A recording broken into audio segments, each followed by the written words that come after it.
السلام علیکم معزز سامعین، ہم جس کتاب کا مطالعہ کر رہے ہیں وہ ہے نسیم حجازی صاحب کی لکھی ہوئی کتاب کیسر و کسریٰ۔ ریکارڈنگ پسند آنے کی صورت میں ویڈیو کو لائک کریں، چینل کو سبسکرائب کریں اور بیل آئیکن کو دبانا نہ بھولیے گا تاکہ مزید آنے والی ریکارڈنگز آپ سن سکیں۔ تو چلیے شروع کرتے ہیں کیسر و کسریٰ کا 5واں باب۔ عدی اور اس کے بیٹوں کو گھر سے نکلے ایک پہر گزر چکا تھا اور سمیرہ چراغ کی روشنی میں تنہا بیٹھی انتہائی درد اور خلوص کے ساتھ یہ دعا مانگ رہی تھی: اے منات، تجھ سے دنیا کی کوئی چیز پوشیدہ نہیں۔ تجھے معلوم ہے کہ عمیر کہاں ہے، اسے مصیبت سے بچا۔ اگر اس نے چوری کی ہے تو اس کی پردہ پوشی کر، اگر شامون نے اس پر تہمت لگائی ہے تو اسے ذلیل و خوار اور رسوا کر۔ اگر عمیر واپس آ گیا تو میں مرتے دم تک تیرا احسان نہ بھولوں گی۔ میں ہر سال تیرے لیے نذرانے لے کر قدید جایا کروں گی۔ اگر تو نے اس مصیبت میں ہمارا ساتھ چھوڑ دیا تو میں تجھ سے روٹھ جاؤں گی۔ میں گھر گھر جا کر یہ اعلان کروں گی کہ تجھ سے کسی بھلائی کی امید رکھنا حماقت ہے۔ اے منات، اگر تو نے ہماری مدد نہ کی تو لوگ تیرا مذاق اڑائیں گے۔ سمیرہ چند بار یہ کلمات دہرانے کے بعد دیر تک بے حس و حرکت بیٹھی رہی۔ اچانک اسے ایک آہٹ سنائی دی اور وہ بھاگ کر باہر نکل آئی۔ صحن میں پہنچ کر اس نے محسوس کیا کہ یہ گھوڑے کے ٹاپوں کی آواز ہے۔ اس کا باپ اور بھائی گھر سے پیدل گئے تھے۔ انہیں رخصت کرنے کے بعد اس نے صحن کا پھاٹک بند کر دیا تھا، تاہم اسے خیال آیا کہیں عمیر نہ ہو۔ وہ دوڑتی ہوئی پھاٹک کی طرف بڑھی۔ گھوڑا پھاٹک کے قریب رکا اور سمیرہ نے سہمی ہوئی آواز میں پوچھا: کون ہے؟ کسی نے باہر سے دریافت کیا یہ عدی کا گھر ہے؟ ہاں، اس نے مضطرب ہو کر جواب دیا۔ تم کون ہو؟ باہر سے آواز آئی: دروازہ کھولیے، میں عمیر کو لے کر آیا ہوں، یہ زخمی ہے۔ ایک بہن کی محبت اچانک ہر خوف پر غالب آ گئی اور سمیرہ نے جلدی سے دروازہ کھول دیا۔ عاصم گھوڑے پر سوار تھا، اس نے عمیر کو اپنے آگے ڈال رکھا تھا۔ کہاں ہے میرا بھائی؟ سمیرہ نے کرب انگیز لہجے میں سوال کیا۔ گھبرائیے نہیں، یہ بے ہوش ہے، لیکن خطرے کی کوئی بات نہیں۔ آپ کسی آدمی کو بلائیے، سمیرہ نے کہا۔ اس وقت یہاں کوئی نہیں ہے، آپ اسے اندر لے چلیے۔ عاصم اندر داخل ہوا۔ مکان کے دروازے کے سامنے گھوڑا روکتے ہوئے بولا: ذرا اسے سہارا دیجیے۔ سمیرہ نے دونوں ہاتھوں سے عمیر کو سہارا دیا اور عاصم گھوڑے سے اتر کر اسے اپنے کندھوں پر ڈالتے ہوئے بولا: آپ اس کے لیے بستر بچھا دیجیے۔ سمیرہ بھاگ کر کمرے میں چلی گئی اور عاصم عمیر کو اٹھائے اس کے پیچھے پیچھے ہو لیا۔ سمیرہ نے جلدی سے ایک تخت پر بچھونا بچھا دیا اور عاصم نے عمیر کو لٹا دیا۔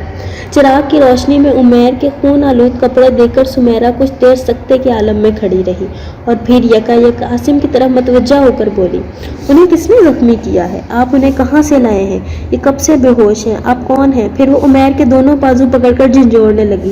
بھائی جان، بھائی جان! عاصم نے اسے تسلی دیتے ہوئے کہا کہ آپ گھبرائیں نہیں، آپ کے بھائی کو بھی ہوش آ جائے گا۔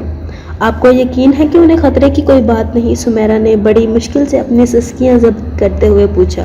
مجھے یقین ہے، سمیرہ نے کمرے کے کونے سے ایک چوکی گھسیٹ کر عمیر کے بستر کے قریب کرتے ہوئے کہا: آپ بیٹھ جائیں۔ وہ بیٹھ گیا اور قدرے توقف کے بعد بولا: ابھی ان کے سر کے زخم سے خون رس رہا ہے، آپ پٹی باندھنے کے لیے کوئی صاف کپڑا لے آئیے۔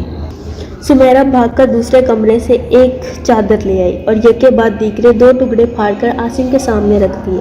جب وہ تیسری پٹی پھاڑنے لگی تو عاصم نے کہا: بس یہ کافی ہے اور کپڑا ضائع کرنے کی ضرورت نہیں۔ عاصم عمیر کے سر سے خون آلود پٹیاں کھولنے لگا تو سمیرہ نے کہا: زخم داغنے کی ضرورت ہے تو آگ جلا دوں؟ نہیں، زخم زیادہ گہرے نہیں، اوپر کی جلد پھٹی ہے، تو میں ایک دوا لاتی ہوں، اس سے خون بند ہو جائے گا۔ سمیرہ یہ کہہ کر تاقچے سے چمڑے کی تھیلی اتار لائی۔ عاصم نے پٹیاں کھولی اور سمیرہ نے تھیلی سے ایک سفوف نکال کر زخموں پر چھڑک دیا۔ اس کے بعد عاصم نے نئی پٹیاں باندھ دیں۔ عمیر نے آہستہ آہستہ کراہنے کے بعد چند گہرے سانس لیے اور نحیف آواز میں پانی مانگا۔ سمیرہ پانی کا کٹورا لے آئی۔ عاصم نے گردن کے نیچے ہاتھ رکھ کر عمیر کو اٹھایا اور سمیرہ نے پانی کا کٹورا اس کے منہ سے لگا دیا۔ پانی کے چند گھونٹ پینے کے بعد عمیر نے آنکھیں کھولی اور عاصم نے آہستہ سے اس کا سر تکیے پر رکھ دیا۔ عمیر کچھ دیر عاصم کی طرف دیکھتا رہا، پھر اس نے کمرے کی چھت اور دیواروں پر نظر دوڑائی اور بالآخر اپنی نگاہیں سمیرہ کے چہرے پر گاڑ دیں۔ سمیرہ نے مسکرانے کی کوشش کی اور اس کے ساتھ ہی اس کی آنکھوں سے آنسو ٹپک پڑے۔ بھائی جان، میں ابھی آپ کے لیے دعا مانگ رہی تھی۔ عمیر نے اپنے ہاتھ پھیلا دیے اور سمیرہ نے اپنا سر اس کے سینے پر رکھ دیا۔ ابا جان کہاں ہیں؟ اس نے پیار سے سمیرہ کے سر پر ہاتھ پھیرتے ہوئے پوچھا۔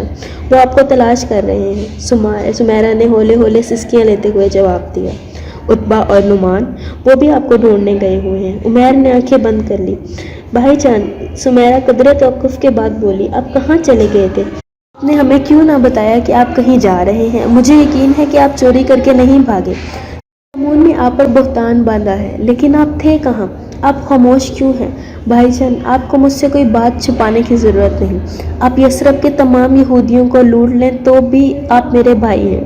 ابا جان بہت خفا تھے، لیکن آپ فکر نہ کریں، میں انہیں منا لوں گی۔ عمیر نے کوئی جواب نہ دیا۔ سمیرہ نے سر اٹھا کر اس کی طرف دیکھا اور پھر عاصم کی طرف متوجہ ہو کر بولی، یہ پھر بے ہوش ہو گئے ہیں۔ اس نے جواب دیا، تمہارے بھائی کو آرام کی ضرورت ہے، کچھ دودھ ہے تو لے آؤ۔ دودھ بہت ہے، میں ابھی لاتی ہوں۔ سمیرہ یہ کہہ کر باہر نکل گئی۔ عاصم کا خیال تھا کہ وہ عمیر کو اس کے گھر پہنچاتے ہی واپس چلائے گا۔ راستے میں اس کے لیے سب سے بڑی ذہنی الجھن یہ تھی کہ عدی اور اس کے خاندان کے افراد اس کے ساتھ کس طرح پیش آئیں گے۔ اگرچہ یہ بھی امن کے دن ختم نہیں ہوئے تھے، لیکن بنو خزرج کے کسی گھر کی چار دیواری میں قدم رکھنا اس کے نزدیک ایک غیر متوقع بات تھی۔ اگر عمیر بے ہوش نہ ہوتا تو آبادی کے قریب پہنچتے ہی ان کے راستے جدا ہو جاتے۔ وہ یہ سوچ کر اس کے گھر کے دروازے تک پہنچا تھا کہ میں عمیر کو اس کے باپ اور بھائیوں کے حوالے کرتے ہی لوٹ جاؤں گا۔ اگر کسی نے پوچھا کہ تم کون ہو تو میں جواب دیے بغیر گھوڑے کو ایڑ لگا دوں گا، اور وہ عمیر کو اس حالت میں دیکھ کر میری طرف زیادہ توجہ بھی نہ دیں گے۔ لیکن اب وہ کسی ندامت یا پریشانی کا احساس کیے بغیر اپنے دشمن کے گھر بیٹھا ہوا تھا۔ یہ ایک خواب تھا، ایک ناقابل یقین خواب، اور سمیرہ کو دیکھنے کے بعد اس خواب کے تلخ اور اضطراب انگیز پہلو بتدریج اس کی نگاہوں سے اوجھل ہو رہے تھے۔ سمیرہ کا چہرہ فطرت کے ان مظاہر کی دلکشی کا آئینہ دار تھا جس کی ایک ہلکی سی جھلک سے دیکھنے والوں کی نگاہوں کے زاویے بدل جاتے تھے۔ عاصم کو دشمن کے مقابلے میں انتہائی سنگدلی کا ثبوت دینے کی تربیت دی گئی تھی۔ عمیر کی اعانت کے ہر مرحلے میں اسے یہ محسوس ہو رہا تھا کہ وہ اپنے قبائلی اور خاندانی روایت سے غداری کر رہا ہے، لیکن اب اس کی ذہنی کیفیت میں ایک غیر متوقع تبدیلی آ رہی تھی۔ جب اس نے سمیرہ کو کرب اور اضطراب کی حالت میں دیکھا تھا تو اس کے ذہن میں تکلیف کی ایک ہلکی سی لہر اٹھی تھی، اور عمیر کے ہوش میں آنے پر سمیرہ کی مسکراہٹوں میں سے اسے ایک طرح کی تسکین اور راحت محسوس ہوئی تھی۔ وہ تھوڑی دیر کے لیے بھول چکا تھا کہ سمیرہ اس کے دشمن کی بیٹی ہے اور وہ ایک چھت کے نیچے جمع ہونے کے لیے پیدا ہی نہیں ہوئے، لیکن یہ کیفیت زیادہ دیر تک نہ رہی۔ وہ لمحات جو اسے ماضی کی تلخ ایام پر حاوی محسوس ہوتے تھے گزر گئے۔ یہ تمام واقعات اسے خواب سے زیادہ بے حقیقت محسوس ہونے لگے۔ وہ اٹھ کر بھاگ جانا چاہتا تھا کہ سمیرہ دودھ کا برتن اور پیالہ لیے کمرے میں داخل ہوئی اور اس نے کہا، میں آپ کا گھوڑا استبل میں باندھ کر اس کے آگے گھاس ڈال آئی ہوں۔ میں نے اس کی زین بھی اتار دی ہے، میں آپ کے لیے بھی دودھ لے آئی ہوں۔ میں نے اس میں شہد بھی ڈال دیا ہے، بھائی جان شہد بہت پسند کرتے ہیں۔ آپ انہیں اٹھائیں۔ عاصم نے عمیر کا بازو پکڑا اور اس نے آنکھیں کھولے بغیر کہا، مجھے سونے دو۔ بھائی تمہاری بہن دودھ لائی ہے، تھوڑا سا پی لو۔ عاصم نے اسے زبردستی سہارا دے کر بٹھا دیا۔ اس نے غنودگی کی حالت میں آنکھیں کھولی، سمیرہ کے ہاتھ سے دودھ کا پیالہ لیا اور بڑے بڑے گھونٹ بھرنے کے بعد دوبارہ لیٹ گیا۔ سمیرہ نے کہا، بھائی جان ایک پیالہ اور پی لیجیے۔ نہیں نہیں، مجھے تنگ نہ کرو، عمیر نے آنکھیں بند کر کے کروٹ بدلتے ہوئے کہا۔ سمیرہ نے دودھ کا پیالہ بھر کر عاصم کو پیش کیا، لیکن اس نے جواب دیا، نہیں نہیں، مجھے اس کی ضرورت نہیں۔ آپ دودھ نہیں پیا کرتے؟ سمیرہ نے معصومانہ انداز میں سوال دیا۔ پیتا ہوں، لیکن اس وقت مجھے طلب نہیں۔ وہ بولی، یہ غلط ہے، میں بچپن میں اپنے باپ اور بھائیوں کے لیے کھانا پکاتی ہوں اور میرا تجربہ یہ ہے، مرد خواہ عمر کے کسی بھی حصے میں ہو، اس کی بھوک اس کے چہرے سے نظر آ جاتی ہے۔ آپ کی صورت پکار پکار کر کہہ رہی ہے کہ مجھے کچھ کھانے کو چاہیے۔ عاصم نے سمیرہ کی طرف دیکھا اور وہ مسکراتے ہوئے بولی، لیجیے، آپ کے لیے کھانا بھی موجود ہے، میں ابھی لاتی ہوں۔ عاصم کو سمیرہ کی چمکتی ہوئی آنکھوں کی التجا حکم سے زیادہ مؤثر محسوس ہوئی۔ اس نے قدرے تذبذب کے بعد اس کے ہاتھ سے دودھ کا پیالہ لے لیا۔ سمیرہ اپنے بھائی کے پاؤں کی طرف بیٹھ گئی۔ عاصم نے دودھ پی کر پیالہ واپس کرتے ہوئے کہا، آپ کو میرے گھوڑے کی زین نہیں اتارنی چاہیے تھی، میں صرف آپ کے بھائی کو پہنچانے یہاں آیا تھا، اب میں واپس جانا چاہتا ہوں۔ سمیرہ نے دودھ کا ایک اور پیالہ بھر کر اس کی طرف بڑھاتے ہوئے کہا، لیجیے، مجھے آپ کا چہرہ یہ بھی بتا رہا ہے کہ آپ بہت تھکے ہوئے ہیں اور شاید کئی راتوں سے نہیں سوئے، اس لیے میں نے دوسرے کمرے میں آپ کا بستر بھی بچھا دیا ہے۔ مجھے ایک بات پر ندامت ہے، میں اس سے پہلے یہ نہ دیکھ سکی تھی کہ آپ بھی زخمی ہیں۔ میں بھائی جان کی وجہ سے بہت پریشان تھی۔ میں زخمی نہیں ہوں، لیکن سینے پر آپ کی قمیض خون سے بھری ہوئی ہے، یہ آپ کے بھائی کا خون ہے۔ میں بیشتر راستہ اسے اپنے ساتھ چمٹا کر لایا ہوں۔ میں خوش ہوں کہ آپ زخمی نہیں ہیں۔ لیجیے نا، آپ اصرار نہ کریں، میں کافی پی چکا ہوں، اب مجھے اجازت دیجیے۔ سمیرہ نے پیالہ ایک طرف رکھتے ہوئے کہا، مہمان آدھی رات کے وقت ہمارے گھر سے رخصت نہیں ہوتے، اور میرے بھائی کی جان بچانے والا کوئی معمولی مہمان نہیں ہو سکتا۔ آپ ابا جان سے ملے بغیر نہیں جا سکتے، وہ مجھ پر خفا ہوں گے، میں یہاں نہیں ٹھہر سکتا۔ عاصم نے اٹھ کر کہا، کیوں؟ آپ کے بھائی کو معلوم ہے؟ سمیرہ نے بددلی کے لہجے میں کہا، اگر آپ کا جانا ضروری ہے تو میں آپ کو روکنے کی کوشش نہیں کروں گی، لیکن اگر آپ نے میرے کسی سوال کا جواب نہیں دیا، آپ کون ہیں، کہاں سے آئے ہیں، کہاں جا رہے ہیں، اور میرے بھائی جان آپ کو کہاں ملے؟ عاصم نے جواب دیا، مجھے آپ ایک بھٹکا ہوا مسافر سمجھ لیجیے۔ سمیرہ مسکرائی، رات کے بھٹکے ہوئے مسافروں کو صبح کی روشنی کا انتظار کرنا چاہیے۔ دیکھیے، اگر مجھے اپنے بھائی کے متعلق اطمینان ہوتا تو میں آپ کو مجبور نہ کرتی، مگر میں اکیلی ہوں، اور ممکن ہے کہ رات کے وقت مجھے آپ کی مدد کی ضرورت پڑ جائے۔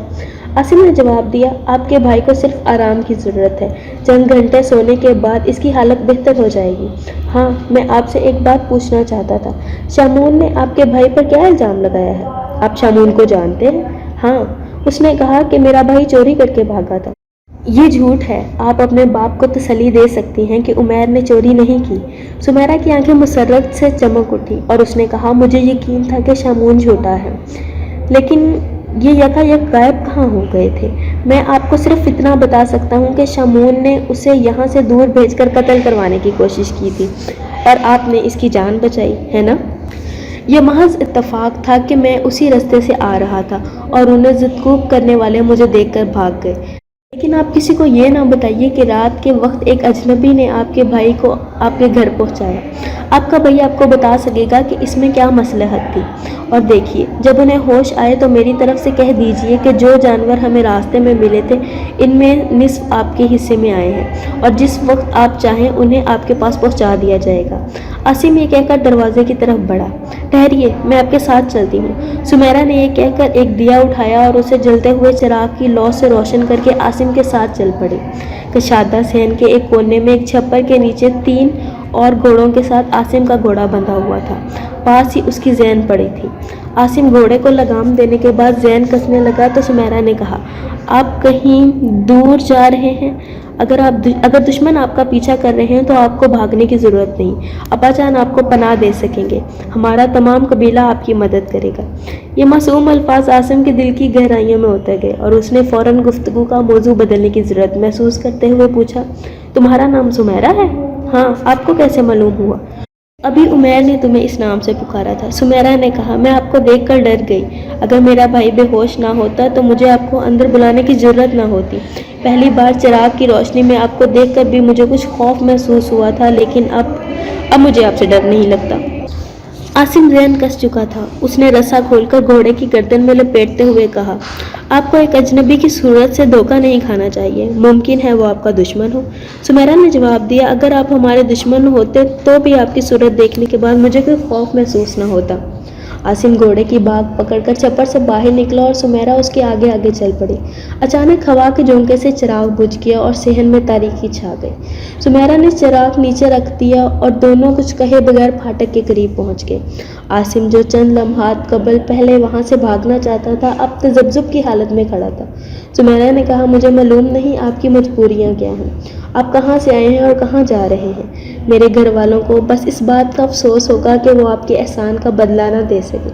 اب دوبارہ ہمارے گھر نہیں آئیں گے؟ نہیں۔ کیوں؟ عاصم نے قدرے تذبذب کے بعد جواب دیا، ہر سوال کا جواب دینا آسان نہیں ہوتا، تو میں آپ سے کچھ نہیں پوچھوں گی، میں آپ کو صرف یہ بتانا چاہتی ہوں کہ اس گھر کے مکین احسان فراموش نہیں، ہمارا دروازہ آپ کے لیے ہمیشہ کھلا رہے گا۔ عاصم کا دل پسا جا رہا تھا، اس نے کرب انگیز لہجے میں کہا، اب میں جانے سے پہلے تمہاری الجھن دور کر دینا ضروری سمجھتا ہوں، لیکن یہ باتیں صرف تمہارے کانوں کے لیے ہیں۔ میں قبیلہ اوس سے تعلق رکھتا ہوں اور ہمارے درمیان خون کی ندیاں اور آگ کے پہاڑ حائل ہیں۔ تم نے کہا تھا کہ تاریخ رات کے مسافروں کو صبح ہونے کا انتظار کرنا چاہیے، لیکن ہم جس بھیانک رات کے مسافر ہیں وہ شاید ہماری زندگی میں ختم نہیں ہوگی۔ سمیرہ کچھ دیر سر جھکائے کھڑی رہی، بالآخر اس نے بھرائی ہوئی آواز میں کہا، جائیے۔ عاصم کچھ کہے بغیر بھاری بھاری قدم اٹھاتا پھاٹک سے باہر نکل گیا اور مڑ کر صحن کی طرف دیکھنے لگا۔ سمیرہ بے حس و حرکت اپنی جگہ پر کھڑی تھی۔